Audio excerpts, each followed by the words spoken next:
Баршаларыңызға ассалаумағалейкум. Қазақстанда үлкен өзгеріс. Орыс тілінің мәртебесін Конституциядан өзгертуді мәжілістің 36 бірдей депутаты қолдап отыр. Мәжіліс депутаты Қазбек Иса былай деп түсіндірді. Сізді түсінемін.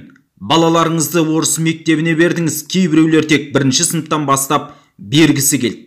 Неге Тоқаев қайтпайсың деді. Біз Конституциядан қазір көпшілік талқыға салып жүрген орыс тілі мемлекеттік тілмен тең қолданылады деген тұжырымды алып тастауды ұсындық. Олар мемлекеттік тіл туралы заң жобасын ұсынды.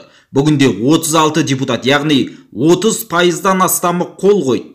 Біз мемлекеттік тіл туралы заңды белсенді түрде қолдаймыз. Жақын арада тек мемлекеттік тіл болады, орыс тілі болмайды деді бірінші мектеп гимназиясымен кездесу кезінде депутат Қазбек Иса. Сондай-ақ ол ана тілінде ойлауды білмейтін, ана тілінде түс көрмейтін жандардың рухани кемтар саналатынын ғалымдардың өзі дәлелдеген. Сіздер балаларыңызды бірінші сыныпқа беретіндер, оларды рухани мүгедек етесіздер. Жапония неге сонша дамыған? Өйткені олар өз тілін бастауыш сыныптан үйретеді деп түсіндірген болатын депутат Қазбек Иса ағамыз.